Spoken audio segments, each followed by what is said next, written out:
पहले पहले रैन के बन जा रे मित्रा, हुक्म पया दरबास उर्भ तपे अंतर करे बन जा रे मित्रा।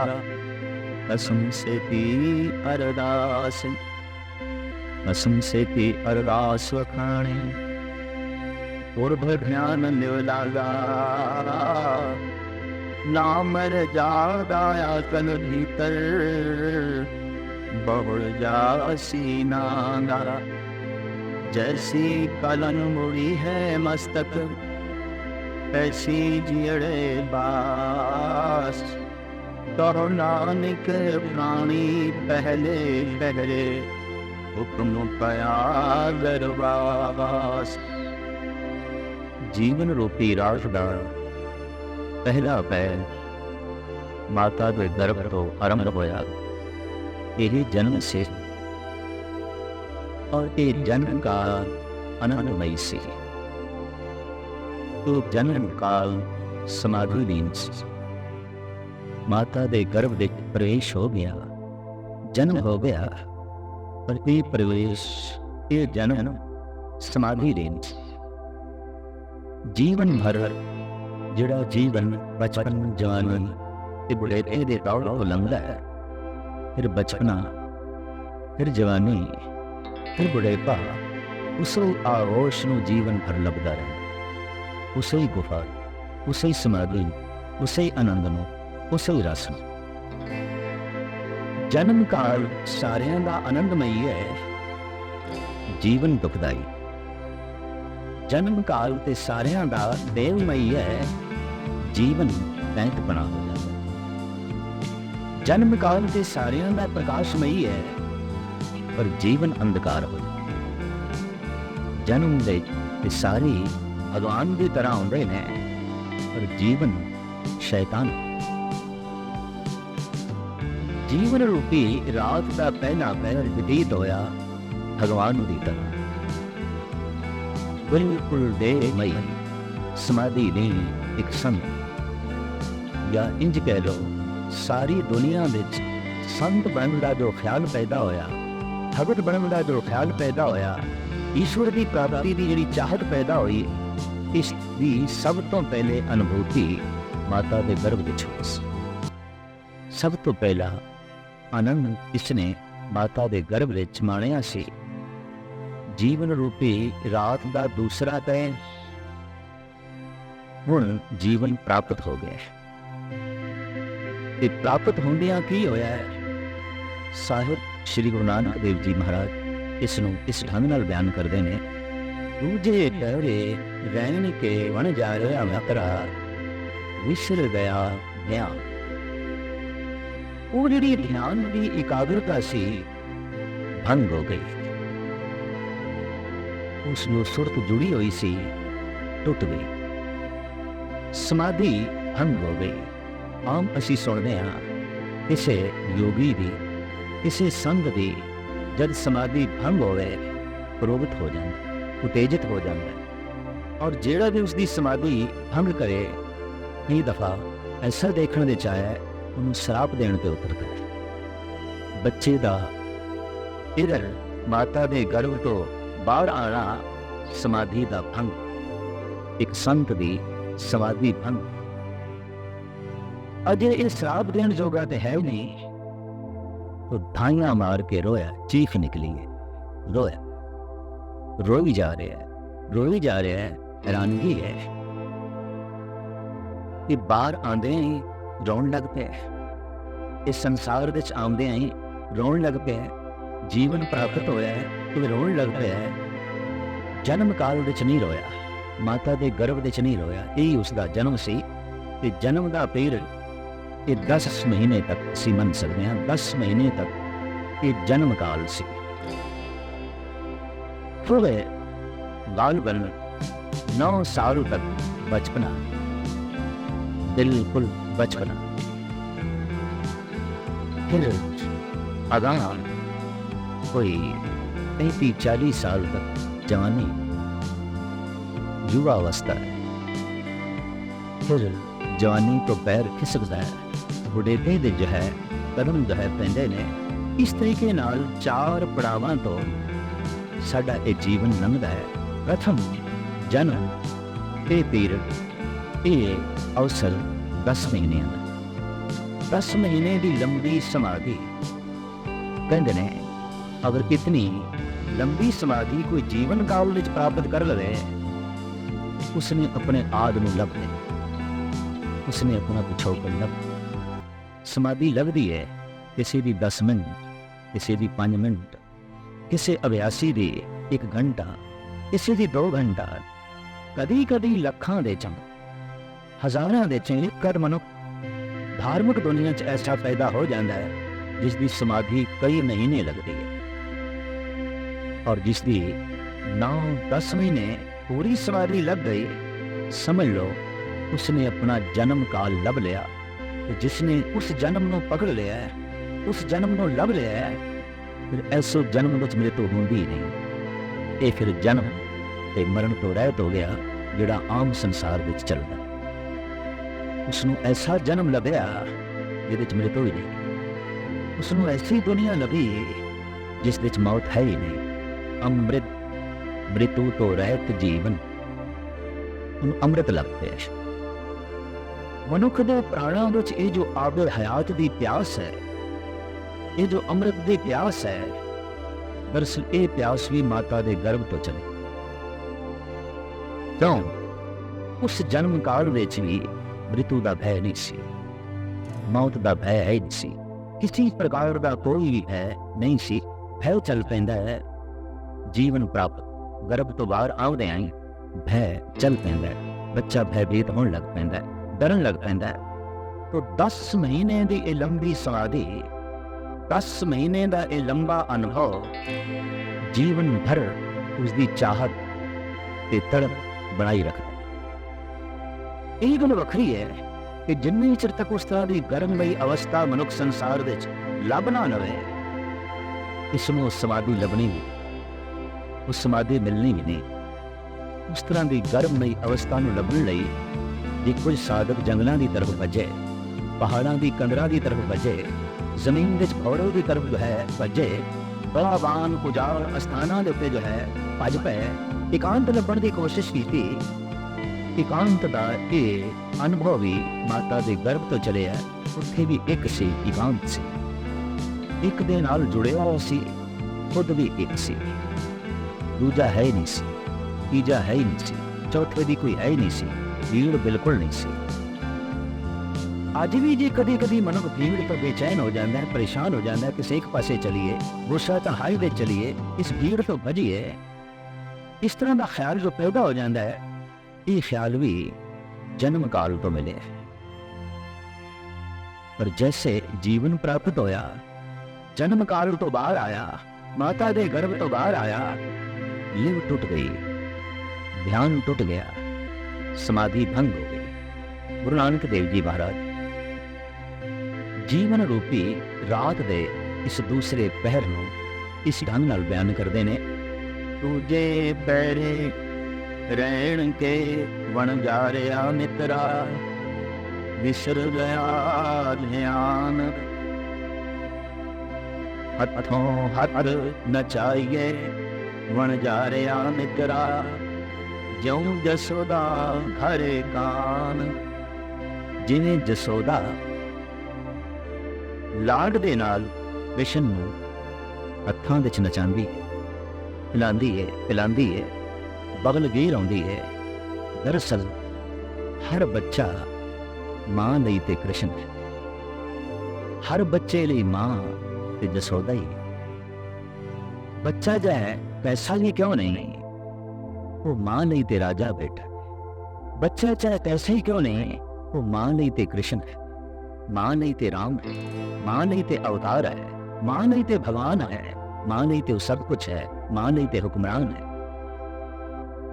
बच्चा थोड़ा जिहा तोतली जबान में बोलना सीख जाए, जो कुछ बोलता है मां तत्क्षण पूरा कर दी है। इंज जिन्हें किसी हुक्मरान की गल सुन के कोई गुलाम हाथ जोड़ के खड़ा हो जाता है ते गल मनन को तैयार होता है, इस तरह ही मां मनती है और गल मन के खुश होती है।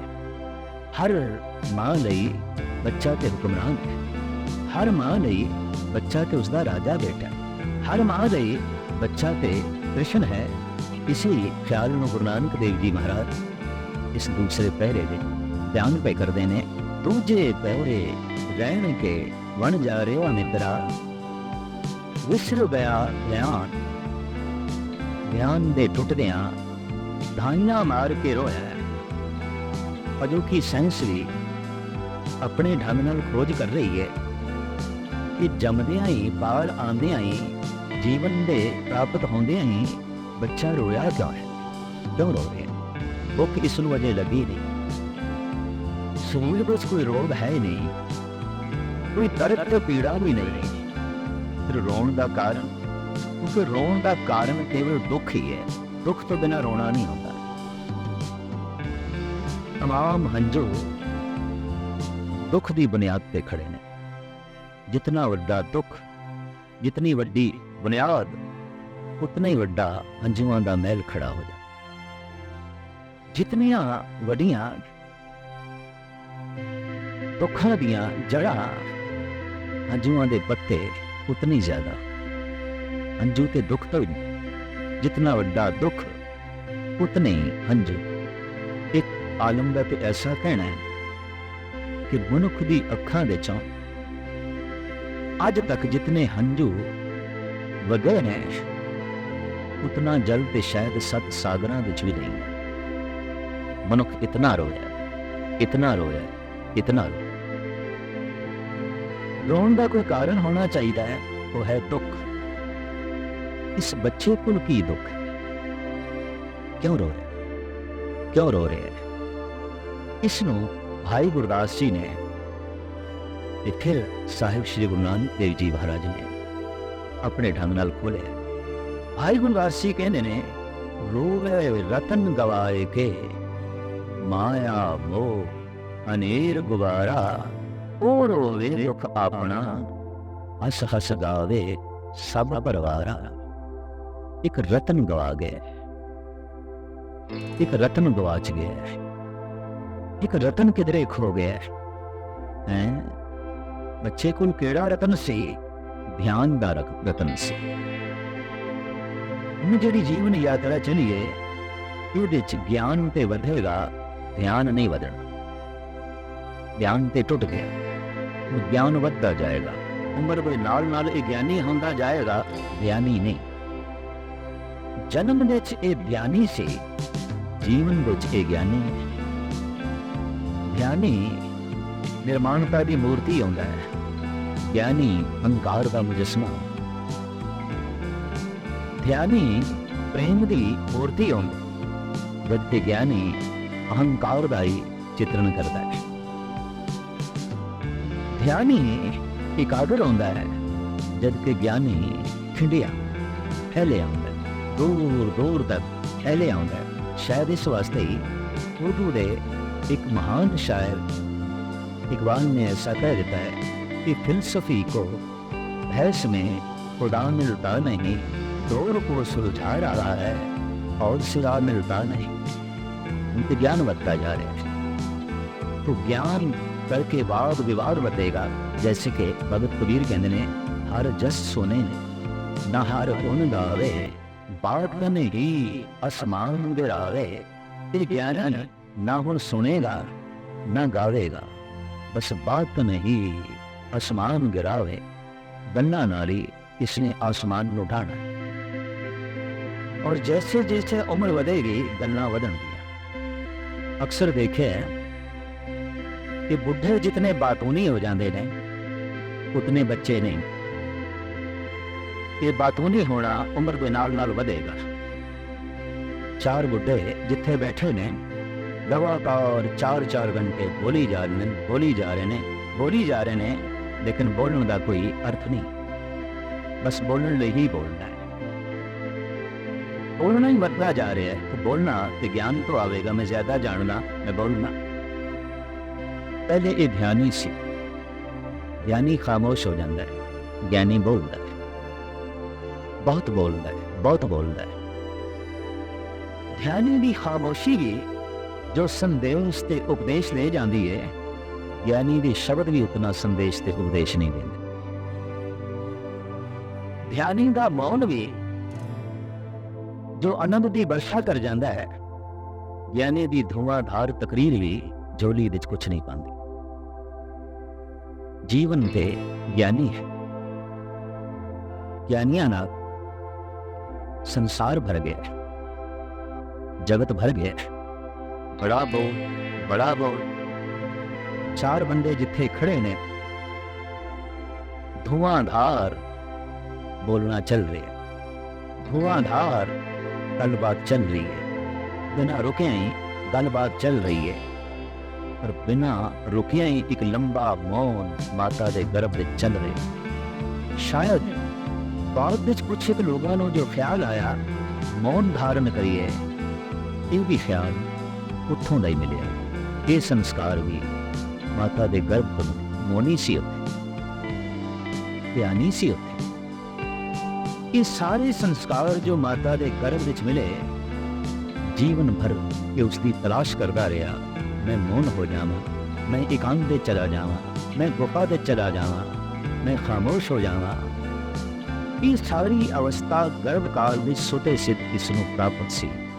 ऐसा मौन जिस विच निरोल अमृत रस्ती परमात्मा की विचार बह रही सी। ऐसी एकाग्रता जिस विच निरोल ईश्वर ही ईश्वर सी, परमात्मा ही परमात्मा। ऐसी समाधि सी जिस विच कोई भी समस्या नहीं सी, जिंदगी की कोई भी समस्या नहीं, ना खाण दी, ना पीण दी, ना जीण दी, ना श्वास लैण दी। माँ श्वास ले रही है, ये श्वास ले, माँ खा रही है, ये खा रहे, माँ पी रही है, ये पी रही है। पीण लई भी यतन नहीं, खाण लई भी यतन नहीं। अक्सर बहुती चिंता तो मनुख नूं रिजक दी आउंदी है। रिजक भी सुते सिद्ध गर्भकाल विच बच्चे नूं मिल रहा है। जद भी कोई समाधि लीन संत हो जाता है, उन्होंने भी रिजक प्राकृतिक रूप में मिलता। अगर वो समाधि 10 महीने की भी लंबी हो जाए, उन्होंने रिजक परमात्मा देता है। इस तरह देता है जिस तरह गर्भकाल विच बच्चे नूं देंदा। बच्चे नूं खाना नहीं पैंदा, बच्चे नूं पीना नहीं पैंदा, बच्चे नूं श्वास भी लेने नहीं पैंदे।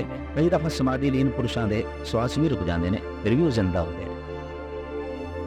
श्वास लैण की लोड़, खाण की भी लोड़, पीण की भी लोड़ नहीं। सब कुछ परमात्मामयी हो गया, सब कुछ ईश्वरमयी हो गया। तो एकांत, मौन, रस, खेड़ा, ये सब कुछ जो है प्राप्त है। मूल चिंता जी रोजी दी है, रिजक दी है, ये तो बिल्कुल ही नहीं। साहिब गुरु अर्जन देव जी महाराज का फरमान आप कहते ने, प्रथम माखन पाछे दूध, मैलो कीनो साबन सूर। प्रथम माता के अस्थन दुध बाद विच है। पहले अस्त्रां विच दुध नहीं है, क्योंकि कोई दुध पीने वाला ही नहीं, प्रकृति ने नहीं दिता। अस्थन बना देते, सोने बना देते, पर खाली नहीं।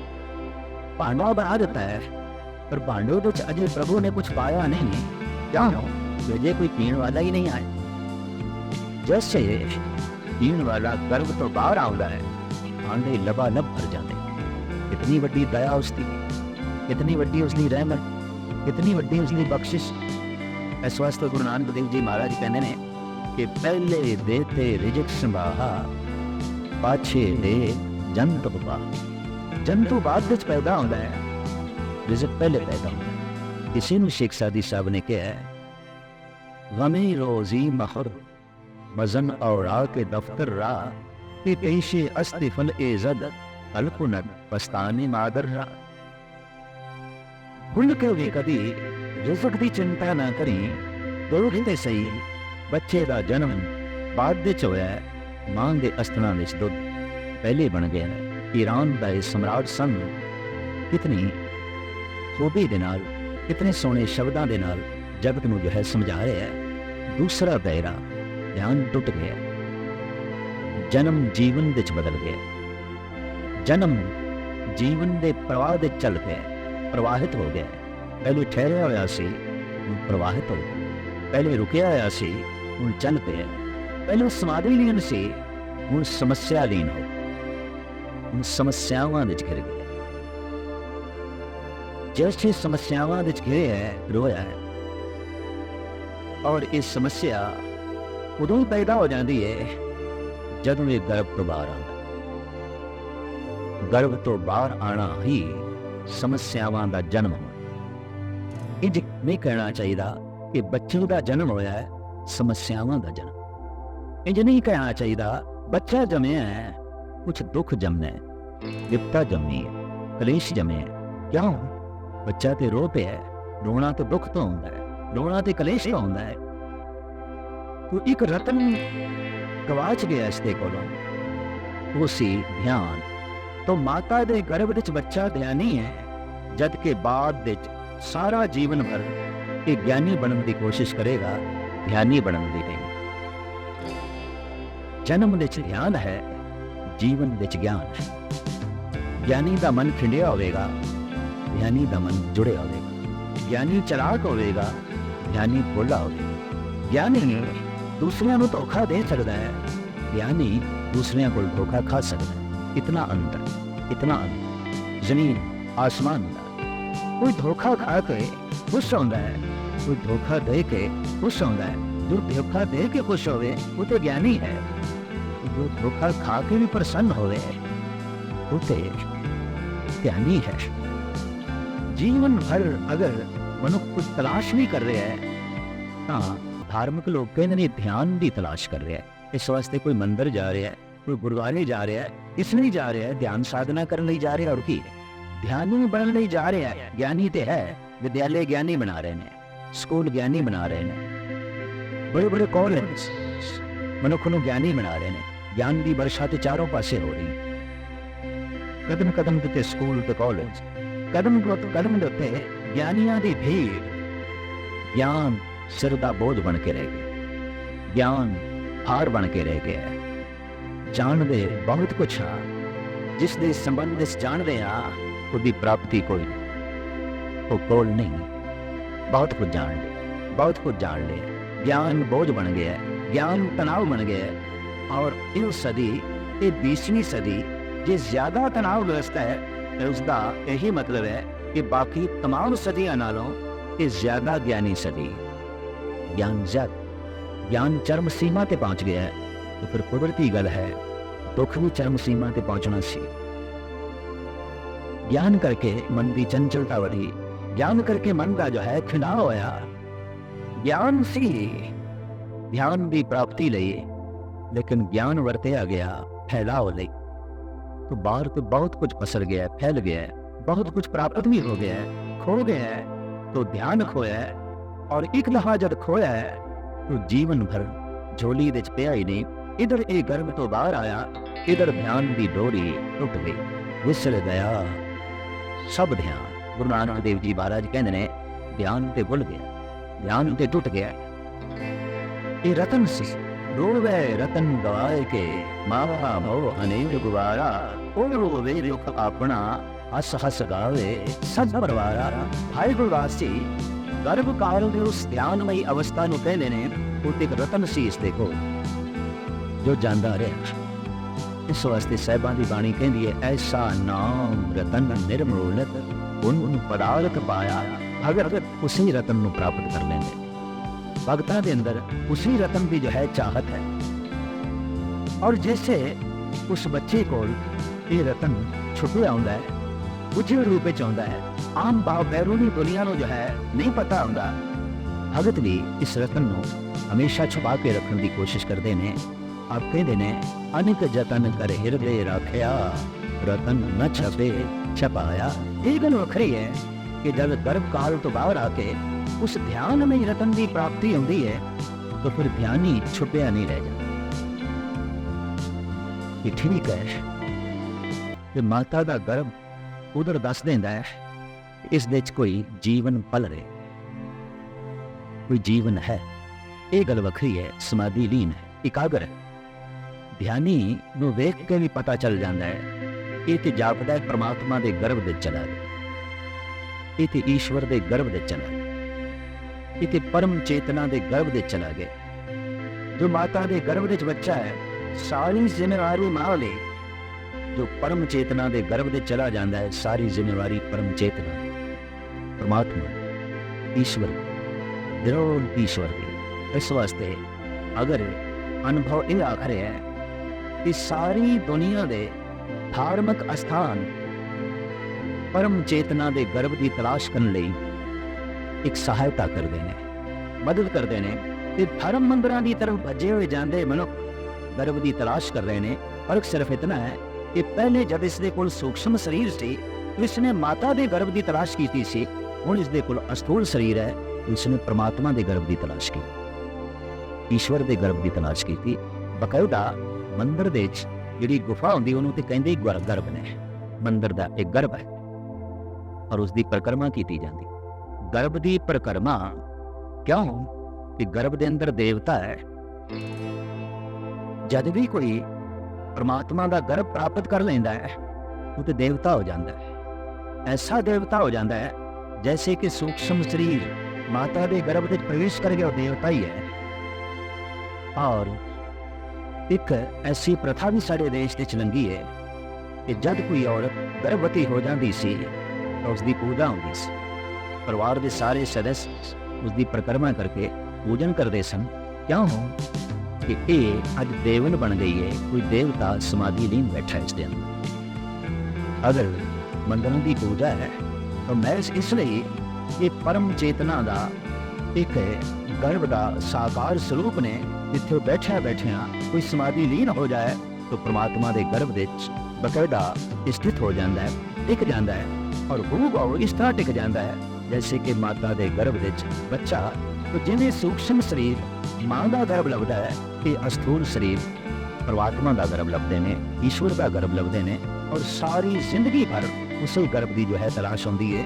गर्भ चो बाहर आते हैं कि जो बच्चा रोया है बस उस ध्यान के टूटन करके जो है रोया है। लिव छुटकी लगी तृष्णा माया अमन बरदाया, तुझे तेरे रहन के वन जारिया मित्रा, विसर गया सावधान ध्यान, हथों हथ न चाहिए वन जारिया मित्रा, ज्यों जसोदा घर कान, हथों हथ न चाहिए प्राणी, मात कहे सुत मेरा, चेत अचेत मोर मन मेरे, अंत नहीं किछि तेरा, जिन रच रचया इसे न जाने, मन भीतर धर ध्यान जियो, कहो नानक प्राणी दूजे पैरे, विसर गया ज्ञान। जीवन रूपी रात का दूजा पैर ते बचपना ज्ञान जांदा रहा, ज्ञान टुट गया। प्रथम रोया क्यों सी ये भी भुल गया, क्योंकि रोने होर बहुत पैदा हो गए। और अनंत खिडौणियां दे रोणियां दे तरह तरह के पदार्थों के रोणियां दे ईश्वरमई और ध्यानमई रोना तब के रह गया जब कभी किसी की सुरत शब्द नाल जुड़ती है कि जब रो होंदा है तो ये वही रोना होंदा है जिहड़ा प्रथम ये रोया सी जब माता के गर्भ तो बाहर आया सी। ये रोना जिसनों भी नसीब हो जाए समझ लो उसने परमात्मा का गर्भ नसीब कर लिया, उन्हें प्राप्त हो गया। और रह न सका बिन देखो प्रीतमा, मैं नीर वह चले जियो। ये अवस्था जिसनों प्राप्त हो जाए समझ लो उसने वो प्रथम रोना लभ रहा है, जिसनों प्रथम रोना लग पाया है वो प्रथम आनंद भी लभ लेगा जिहड़ा उसनों माता के गर्भ विच प्राप्त सी। तीसरे चौथे पैरे इस प्राणी ने, इस जीव यात्री ने इस तरीके नाल अपनी तरह से जिंदगी व्यतीत की थी। साहिब श्री गुरु नानक देव जी महाराज अगे इंज वर्णन कर गए।